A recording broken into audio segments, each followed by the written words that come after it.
नमस्कार, स्वागत है आपका और आप देख रहे हैं अपने यूट्यूब चैनल रीमेक की बात। विशेष शिक्षकों को एनपीएस से हो रहा है बड़ा बचत। एनपीएस में कितना पैसा जमा होगा इस वीडियो के सेशन में हम जानेंगे। तो चलिए वीडियो को शुरू करते हैं और वीडियो को शुरू करने से पहले आपसे आग्रह है, यदि पहली बार चैनल पे आए हैं तो चैनल को सब्सक्राइब कीजिए और आप अपने साथ मुझे जोड़िए ताकि आगे आने वाले दिनों में मैं आपकी खिदमत कर सकूँ। चलिए देखते हैं कि क्या और कैसे काम कर रहा है। ये वीडियो का जो सेशन है, इस वीडियो में मैं आपको बताऊँगा कि एनपीएस जो अभी हाल ही में जो विशेष शिक्षकों को जो वेतन प्राप्त हुए हैं, उसके आधार पे मैं बताऊँगा। जबकि विशेष शिक्षकों का जो है फिक्सेशन अभी होना बाकी है और विशेष शिक्षकों का फिक्सेशन जो 1 से 5 का अधिकतम होगा, 1 से 5 का जो अधिकतम होगा, वो आपको फिक्सेशन होगा मूल वेतन 31,670 आपका मूल वेतन बनेगा। 6 टू 8 का अधिकतम जो बनेगा या वो वेतन बनेगा आपको 29,700 29,700 बनेगा। उसी तरह आपको 9th-10th का 31,000 और 11th-12th का आपको 32,000 इसी पर फिक्सेशन होगा और वो जो फिक्सेशन होगा उस पे आपको डीए मिलेगा आपको 53% अभी जो डीए चल रहा है और एचआर वहां मिलेगा आपको 5%।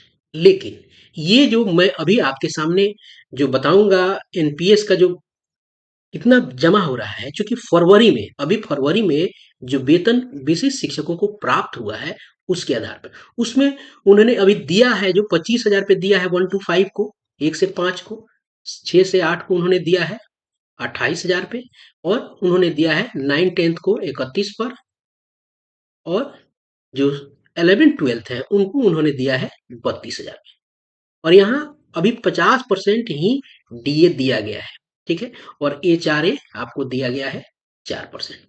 तो इसी आधार पे आपको बता दूंगा कि कितना बचत आखिर हो रहा है, कितना बचत हो रहा है। मैं आपको बताऊंगा इस 25,000 में 25,000 पे जब इतना बचत हो रहा है तो जब फिक्सेशन होकर अधिकतम जब किसी शिक्षक का बनेगा 31,670 रुपए, तो उस समय उसका कितना बचत होगा आपको एक आकलन के लिए ये वीडियो है। चलिए वीडियो को और आगे बढ़ाते हैं और देखते हैं पहले एनपीएस के रूल्स क्या होते हैं। एनपीएस में जो रूल होता है, कर्मचारी के खाते से आपको उसके वेतन से कटता है 10% और 10% किस पे करता है, आपका जो बेसिक सैलरी होता है उसको और डीए इन दोनों को जब मिला दिया जाता है तो जितना टोटल आपका बनता है उस टोटल को उस टोटल का 10% आपको कर्मचारी जमा करता है और जो नियोक्ता है आपका यानी सरकार जो जमा करती है वो जमा करती है आपको 14%। यह नियम आपके ध्यान में क्लियर होना चाहिए। तो चलिए अब देखते हैं कैलकुलेशन क्या है और कौन से कैलकुलेशन से कितना पैसा आपके खाते में जमा हो जा रहा है और ये कैसे आपको जो ईपीएफ होता था उससे लाभकारी है और आपका जो रिटायरमेंट है कैसे सेफ होगा। अभी आने वाले दिनों में आपको यूपीएस भी हो रहा है जो बहुत बड़ा आपको एक सेफ्टी दे रहा है, आपको सिक्योर कर रहा है आपके रिटायरमेंट को। चलिए यहाँ देख लेते हैं, हम यहाँ एक एक करके देखेंगे और समझेंगे कि क्या और कैसे काम हो रहा है। पहले हम यहाँ आपको देखेंगे 1 से 5 वाले को।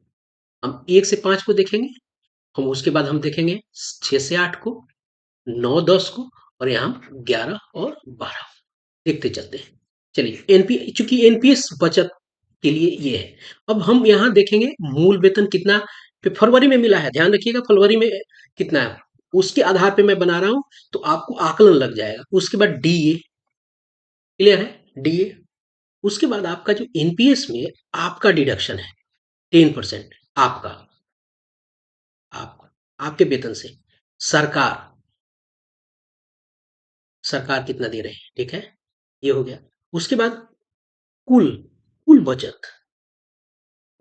कुल बचत या एनपीएस में इसको हम लोग आपको इसी आधार पे मैं आप तक ये सारी चीजें बताऊंगा। चलिए इसको जरा मैं एक टेबल का रूप दे देता हूं और हम इसको एक एक करके देख लेते हैं। बहुत इसीलिए मैं हमेशा से आप तक की बातें पहुंचाता रहा हूं कि रिटायरमेंट को सेफ रखना जरूरी है। रिटायरमेंट सेफ रहेगा, बहुत सारी चीज़ आज जितना पैसा कमा रहे हैं वो खर्चा होता जाएगा, लेकिन रिटायरमेंट के समय आपके हाथ में पैसा होना चाहिए, पेंशन प्लान होना चाहिए। जो भी हमारे पास एनपीएस है, चूंकि ये यूपीएस में कन्वर्ट हो रहा है तो अभी क्या हो जाएगा, फायदा बहुत आपको हो रहा है। मान लीजिए 1 to 5 में 25,000 हमको अभी हुआ है, हम आधार मान के चलते हैं, जबकि फिक्सेशन में बता दिया कि कितना हो जाएगा 31,000।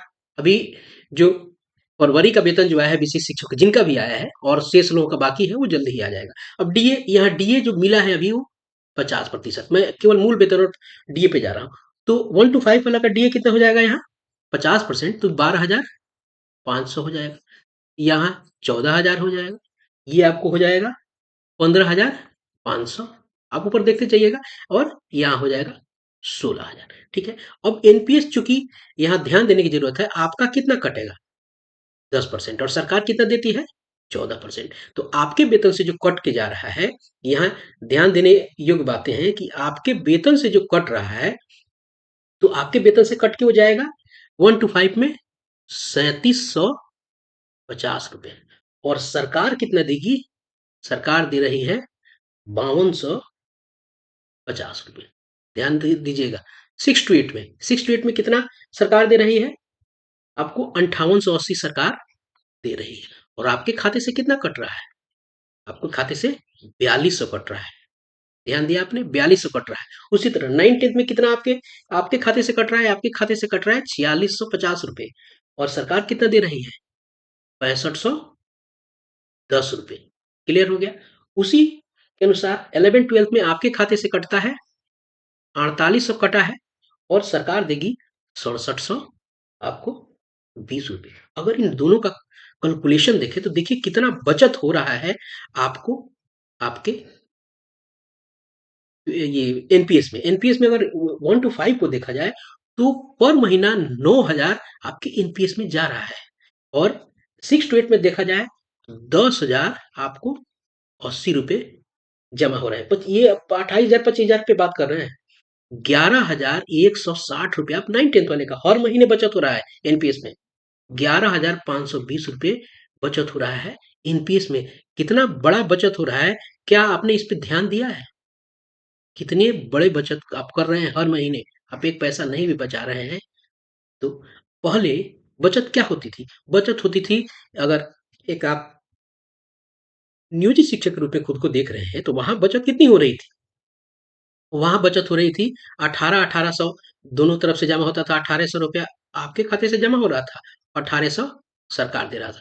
कितना हुआ? 3600, 3600, 3600, 3600। तो कितना? और आज एनपीएस में और यूपीएस में जब चले जाइएगा तो यही यूपीएस में जैसे ये जाइएगा ये 18.5% हो जाएगा। तो और ये वाला जो बचत है और अधिक बढ़ जाएगा। अभी तो जो बचत है अभी तो सबसे मिनिमम आपको बता रहा हूँ। तो 1 to 5 के जो टीचर्स हैं इनको अधिक बचत हो रहा है 5400 रुपए का। किस कहाँ जाने पे?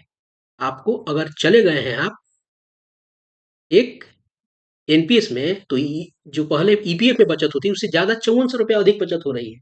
6480 रुपये बचत अधिक हो रही है आपको 6 to 8 वालों को। किससे हम तुलना दे रहे हैं? टोटल बचत तो आपका इतना हो रहा है।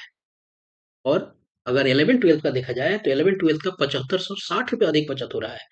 7920 11th-12th बचत है। तो बचत पे ज्यादा ध्यान हमें देने की जरूरत इसलिए है कि हमारा रिटायरमेंट सेफ हो। तो ये जो पूरा का पूरा ब्रेकअप मैंने बताया है ये विदाउट फिक्सेशन है। जैसे फिक्सेशन होगा, फिक्सेशन आपका मैंने अभी कुछ देर पहले बताया था कि फिक्सेशन ये जो 25,000 जो आप देख रहे हैं ये अधिकतम बढ़ के जाएगा आपको 31,670। मैं फिर से दोबारा बता रहा हूँ, ये 28,000 है, ये कितना बढ़ेगा? ये आपको बढ़ जाएगा 29,700। ये लगभग उतना ही रहने की संभावना है। उसके अलावा ये जो 50% है ये आपको कितना बनेगा? 53% बढ़ेगा। तो ये दोनों बढ़ेगा ना, ये भी बढ़ेगा, ये भी। जब ये दोनों बढ़ेंगे तो ये ऑब्वियसली है, ये अभी बढ़ जाएगा और ये भी बढ़ेगा। जब ये दोनों बढ़ेंगे तो आपकी बचत कहाँ जाएगी? और ऊपर जाएगी। इस चीज को ध्यान रखना है, इसलिए एनपीएस में रहना जरूरी था। क्योंकि आज की बचत कल की मुस्कान है। हाँ, जब हम यूपीएस में जाएंगे तो और ज्यादा बढ़ोतरी होगा। तो जल्दी ही मैं आपके लिए यूपीएस का ब्रेकअप लेके आ रहा हूँ। अगर आपका फिक्सेशन जल्दी हो जाता है तो सारे ब्रेकअप लेके आप तक जल्दी पहुंचाऊंगा। तो इस वीडियो में इतना ही। मिलते हैं जल्दी ही नए कंटेंट और नए इन्फॉर्मेशन के साथ। तब तक ख्याल रखें। जय हिंद।